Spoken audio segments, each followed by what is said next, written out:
The first form of communication was the telegraph, invented by Samuel Morse in 1837. Hearing his last name, you think of the Morse code, which is what you use on the telegraph. When Samuel Morse was not the one who developed it, it was actually his assistant, Alfred Vail, who developed the Morse code. How does a telegraph work? The telegraph works when the operator taps out a signal of a word, the switch finishes a circuit, permitting electricity to continue around it. Alexander Graham Bell was a Scottish-born scientist, inventor, and engineer. In 1876, he invented the first telephone using a liquid transmitter, a vertical metal cone with a piece of parchment stretched over the narrow base.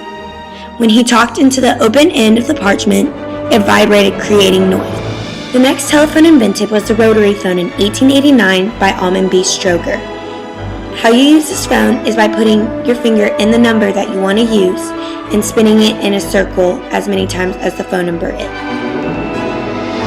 The next phone invented was the push-button telephone, which was invented in November 18, 1963.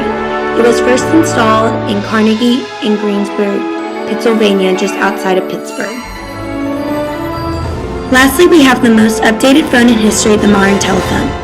Telephones have provided both positive and negative effects to society, positive being from long-distance phone calls to relatives to assisting with businesses and trade, negative being from distraction from driving, being with the people you're with, and anything society provides us.